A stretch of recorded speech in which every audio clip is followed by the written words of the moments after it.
BEd प्रथम वर्ष के चाइल्डहुड एंड ग्रोइंग अप विषय से नॉम चॉम्स्की संसाधन सिद्धांत पढ़ेंगे। यानी नॉम चॉम्स्की संसाधन सिद्धांत क्या है? Noam Chomsky processing theory. इनके अनुसार यांत्रिक उपागम का प्रयोग किया जाता है, जिसे बहुविकल्पीय परीक्षाओं में मस्तिष्क विहीन निरर्थक अभ्यास आदि कहा जाता है। यह जहां छात्र की प्रगति का आकलन करने के लिए प्रमाणीकृत परीक्षण का प्रयोग अनिवार्य है। चॉम्स्की का यह भी तर्क है कि शिक्षा की गुणवत्ता का निर्धारण छात्र की रचनात्मक चिंतन कौशलों, उपयोगी एवं लाभप्रद ज्ञान प्राप्ति के तरीकों के आलोक में किया जाना चाहिए। और इन्होंने कुछ जैसे नॉम चॉम्स्की ने यह भी कहा है कि समाज शिक्षा को बाजार की आवश्यकताओं के अनुरूप ढालने का प्रयास करता है। जो हमारा समाज है वो आज की शिक्षा के लिए बाजार की आवश्यकताओं के अनुरूप ढालता है और छात्रों को मेहनती वर्कर्स के रूप में तैयार करने के लिए प्रशिक्षण दिया जाता है।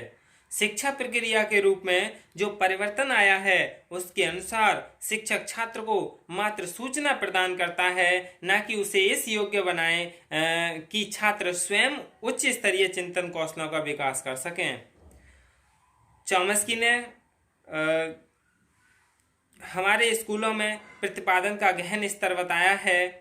शिक्षक मात्र एक वर्कर की तरह दिए गए कार्य को पूरा करते हैं। स्कूलों को एक नियंत्रण प्रणाली के रूप में स्थापित किया गया है। चॉम्स्की ने यह भी कहा है कि समाज की परिभाषा में एक शिक्षित बालक वह है जो शक्ति एवं संगठन के अनुसार चलता है। चॉम्स्की कहता है कि बच्चों को स्वतंत्र रूप से सोचने व तर्क करने की स्वतंत्रता नहीं है, उन्हें केवल दूसरों की आज्ञा का पालन करना सिखाया जाता है। शिक्षा मिथ्या विश्वासों की प्रक्रिया के रूप में समझी जाती है। इन विश्लेषणों के आधार पर शिक्षा का प्रमुख उद्देश्य छात्र की स्वाभाविक योग्यताएं और विकास करना चाहिए। इस सिद्धांत के कुछ पहलू हैं। पहलू क्या है इस सिद्धांत के? सबसे पहला है ज्ञान का सिद्धांत, यानी थ्योरी ऑफ नॉलेज। इसमें क्या है, चॉम्स्की का अधिकांश लेखन भाषा संरचना एवं उसके प्रयोग पर आधारित है। उनका ज्ञान के बारे में जो उपागम दिया है वह उसी प्रकार का है जो सूचना संसाधन सिद्धांत में प्रयोग किया जाता है। ज्ञान को कायम रखने के लिए, नवीन ज्ञान की प्राप्ति के लिए पूर्व ज्ञान का होना आवश्यक है, क्योंकि नया ज्ञान तभी प्राप्त होगा जब हमें पूर्व ज्ञान होगा, यानी उसी के आधार पर नया ज्ञान सीखा जा सकता है। इस प्रक्रिया को वह पूर्व ज्ञान पर निर्मित करने की प्रक्रिया कहते हैं, जिसे उन्होंने नेटवर्किंग कहकर संबोधित किया है। चॉम्स्की के ज्ञान संबंधी विचार संज्ञान केंद्रित हैं, ठीक वैसे ही जैसे किसी भाषाविद से अपेक्षित होते हैं। इस संबंध में चॉम्स्की द्वारा रचित पुस्तक new horizons in the study of language and the mind में उल्लेखनीय है। अगला है मानव स्वभाव सिद्धांत। दूसरा है मानव स्वभाव सिद्धांत, यानी थ्योरी ऑफ ह्यूमन नेचर। इसमें क्या है, मानव प्रकृति का एक अत्यंत स्वाभाविक एवं आंतरिक विचार रखा है उन्होंने। और चॉम्स्की मानव प्राणी को अन्य प्राणियों के समान एक जैविक प्राणी मानते हैं। अंतर केवल इतना है कि मानव प्राणी विशिष्ट बौद्धिक क्षमता से संपन्न होता है, जिसका प्रयोग वह वार्तालाप करते समय करता है। वे समस्त योग्यताएं एक दूसरे से अंतर संबंधित होती हैं, जैसे विजुअल सिस्टम, मस्कुलर सिस्टम आदि हैं।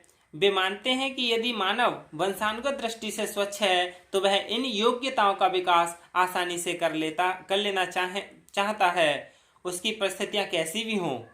इससे कोई फर्क नहीं पड़ता कि वे कहाँ पैदा हुए या किसके द्वारा पैदा हुए।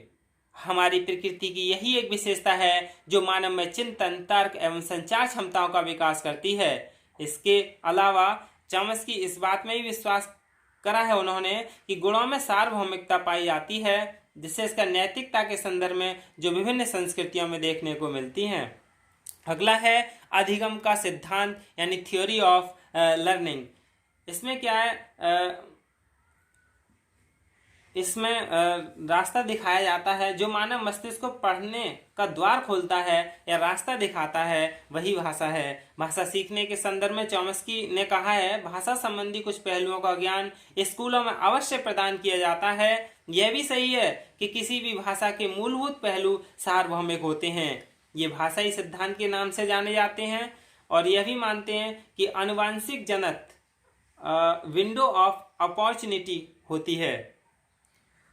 जैसे उदाहरण के तौर पर समझ लें कि हमें यह सीखने की आवश्यकता नहीं है कि हमारी भाषा में नाउन या वर्ब भी होते हैं। सभी भाषाएं नाउन तथा वर्ब रखती हैं।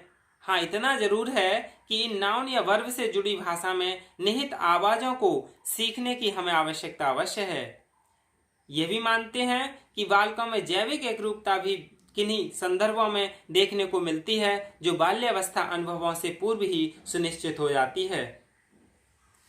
अगला है संचरण का सिद्धांत।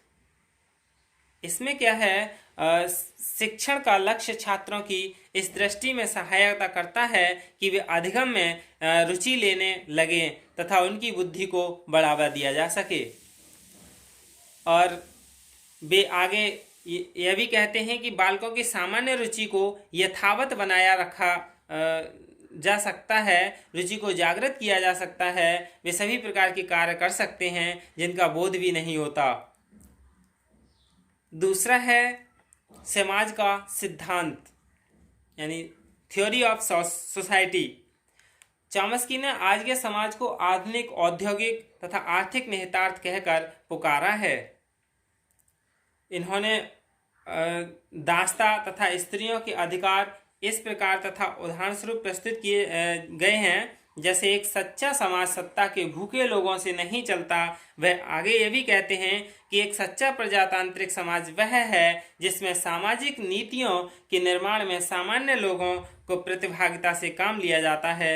चॉम्स्की समाज को कष्ट देने वाली शक्तियों का विरोध करते हैं। वे निरंकुशवादी शासन व्यवस्था के स्थान पर प्रजातांत्रिक शासन व्यवस्था को बेहतर मानते हैं। वे चाहते हैं कि कारीगरों को किसी भी संस्थान में काम करने के लिए स्वतंत्रता प्रदान की जानी चाहिए और ऐसे समाज की कल्पना की है उन्होंने कि अपने आप को आर्थिक बंधनों यानी मटेरियल गेन्स से मुक्त कर स्वाभाविक रूप से जीवन यापन करना चाहिए।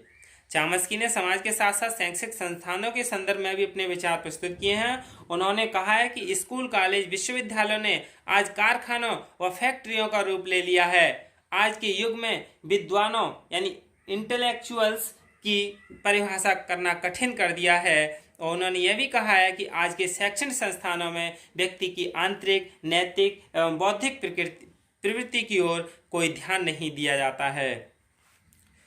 जो आज के विद्यालय हैं या कॉलेज हैं वो सभी कारखानों का रूप ले लिया है।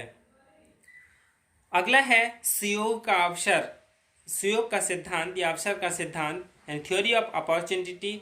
अगर कोई व्यक्ति ध्यान से इनके लेखों को अध्ययन करे तो हम यह मिलेगा कि मानव अधिकारों को प्रत्यय को किस प्रकार स्पष्ट किया है इन्होंने। व्यक्ति स्वतंत्र है, उसे दूसरों के साथ अपने विचारों की अभिव्यक्ति के लिए पूर्ण स्वतंत्रता प्रदान की जानी चाहिए।